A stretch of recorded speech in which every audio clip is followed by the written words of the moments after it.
नमस्कार, मैं हूं दिलजीत और आप देख रहे हैं extra news live. Bharatiya Janata party के बूथ अध्यक्षों की बैठक में आज जेपी नड्डा ने बूथ अध्यक्षों को संबोधित करते हुए कहा कि आगामी 2022 विधानसभा चुनाव के लिए कमर कस लें और प्रत्येक बूथ हर घर तक जाएं और योगी और मोदी के किए गए सराहनीय कार्य के बारे में बताएं। उत्तर प्रदेश के मुख्यमंत्री योगी आदित्यनाथ ने इन 4.5 सालों में बेहतरीन कार्य किए हैं। उसकी जितनी भी प्रशंसा की जाएगी वो कम है। लोगों को जाकर बताएं कि किस तरह से पूर्वांचल में पैर पसार चुका इंसेफ्लाइटिस को योगी आदित्यनाथ ने खत्म किया। ये धर्म की भूमि, ये तपस्या की भूमि, ये शांति की भूमि, ये क्रांति की भूमि, ऐसी भूमि को मैं नमन करता हूं और आप सबसे प्रेरणा लेकर के आगे बढ़ता हूं। मित्रों, मैं जब सामने का दृश्य देख रहा था तो मेरे मन में सवाल उठ रहा था। एक सवाल यह उठ रहा था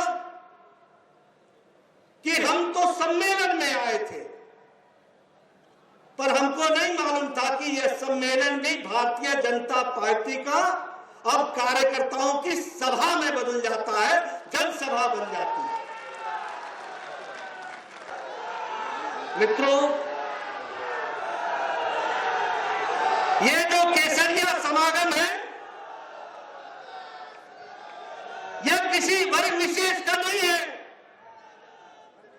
यह किसी जाति विशेष का नहीं है, यह समाज के सभी वर्गों का प्रतिनिधित्व करने वाला भारतीय जनता पार्टी के कार्यकर्ताओं का सम्मेलन है। आप मतदाताओं के साथ कह सकेंगे कि हम उस पार्टी के सदस्य हैं जिनका नेता नरेंद्र मोदी है, योगी आदित्यनाथ है, जिन्होंने पल पल अपना समय लगाकर प्रदेश और देश के विकास के लिए काम किया। यह संभव अगर है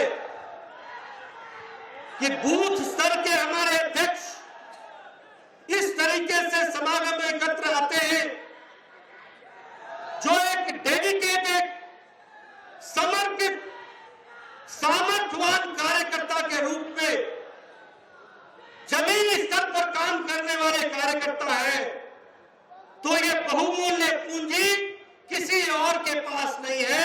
अगर है तो भारतीय जनता पार्टी के पास है। मित्रों, मैं आगे चलकर आपको डबल इंजन की सरकार की गाथा सुनाऊंगा, लेकिन ये हमारा सौभाग्य है कि ऊपर मोदी जी है, नीचे काम करने में योगी जी है। डबल इंजन की सरकार है, केंद्र में मोदी जी ने पूरा आशीर्वाद उत्तर प्रदेश पर रखा है और योगी जी ने विकास में कोई कसर नहीं छोड़ी है उत्तर प्रदेश को मुख्य धारा में लाने के लिए। इस बात को भी हमको समझना चाहिए। हमें गौरवान्वित होना चाहिए कि हम ऐसी पार्टी के सदस्य हैं जिसमें हमारी पार्टी के अंदर आंतरिक प्रजातंत्र है और आंतरिक प्रजातंत्र के तहत एक साधारण परिवार से आने वाला एक साधारण कार्यकर्ता प्रदेश का मुख्यमंत्री बन जाता है और मुझ जैसा अध्यक्ष बन जाता है। यह संभव है तो भारतीय जनता पार्टी में बजट होता था 20,000 करोड़ का बजट, आज 1,23,000 करोड़ का किसान का बजट है, एग्रीकल्चर का बजट। प्रधानमंत्री किसान सम्मान निधि ने 153 करोड़ रुपए 10 किस्तों में 2-2 हजार रुपए 10 करोड़ किसान को पहुंचाने का काम किया। तो किसी ने नहीं किया, वो मोदी जी की सरकार ने किया है। इस बात को हमको ध्यान में रखना चाहिए। और उत्तर प्रदेश में 2,54,00,000 किसानों को 10 किस्तों में किसान की सम्मान निधि पहुंचाई गई है। यह भी हमको ध्यान में रखना चाहिए। 2400 रुपए की खाद की बोरी मोदी जी ने 1200 रुपए में आपको पहुंचाई है। यानी एक बोरी अगर लेने जाते थे, आज एक बोरी मुफ्त की लेकर के आओ, मोदी जी के नाम पर लेकर के आओ। इस बात को समझना चाहिए। कोरोना में प्रधानमंत्री गरीब कल्याण अन्न योजना के तहत 80 करोड़ जनता को मार्च महीने से लेकर के छठ और दिवाली तक पहुंचाने का काम किया है तो मोदी योगी की सरकार ने किया है, ये हमको समझना चाहिए। कोरोना के काल में किसी को भूखा नहीं रहने दिया, ये बात जनता जानती है अच्छे से। उसको फिर से याद दिलाने की आवश्यकता है और मुझे पूरा विश्वास है कि आप याद दिलाएंगे। तो वहीं बूथ अध्यक्षों के सम्मेलन में उत्तर प्रदेश के मुख्यमंत्री योगी आदित्यनाथ ने कहा कि जिन्ना की तारीफ करने वाले इस बार चुनाव में परास्त होंगे, क्योंकि केंद्र सरकार ने इतना बेहतरीन कार्य किया है कि आम जनता को दूसरा कोई चेहरा इस वक्त नहीं मिलेगा। भारत माता की, भारत माता की, भारत माता की। भाइयों बहनों, हमारा ये गोरखपुर क्षेत्र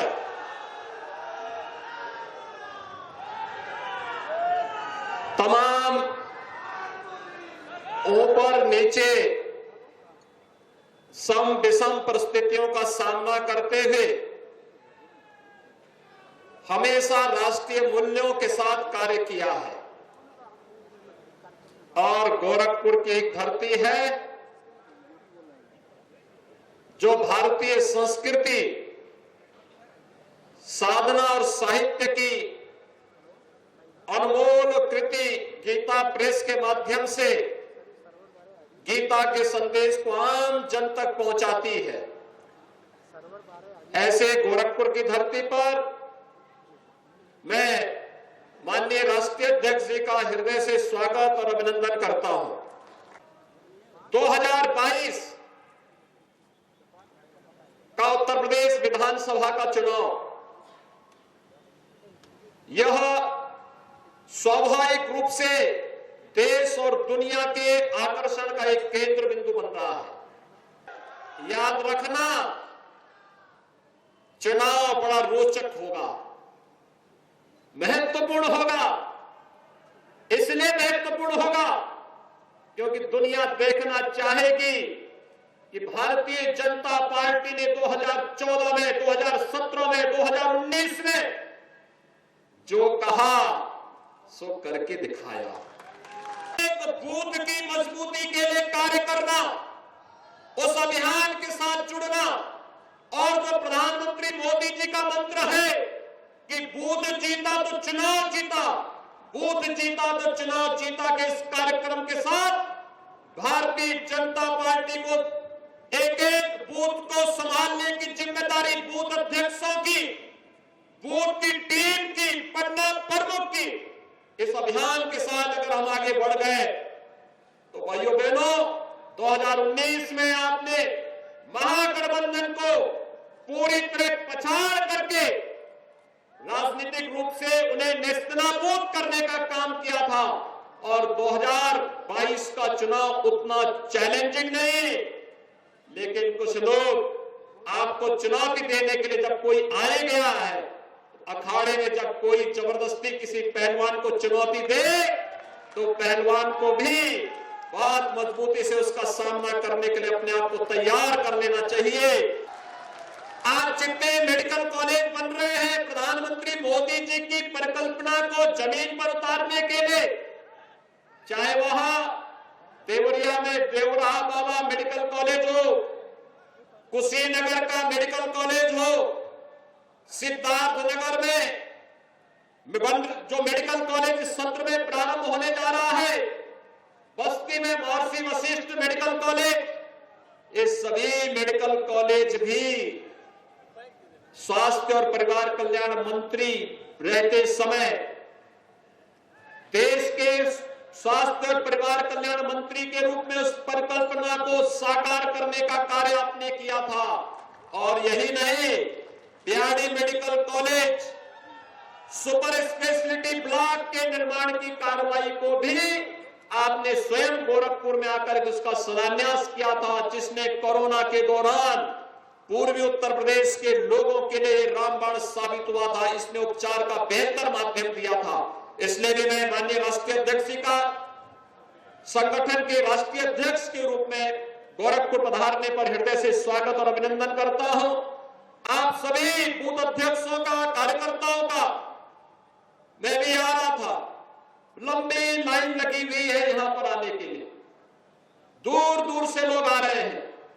मऊ से, आजमगढ़ से, बलिया से, सिद्धार्थनगर के कोने कोने से, बस्ती से, संत कबीर नगर से, महाराजगंज से, कुशीनगर से, देवरिया से, अलग अलग जनपदों से सभी कार्यकर्ता आ रहे हैं। तो इतनी दूरी से आप लोग यहां पर पधारे हैं, आप सभी का मैं हृदय से अभिनंदन करता हूं। धन्यवाद। जय हिंद, जय जय श्री राम।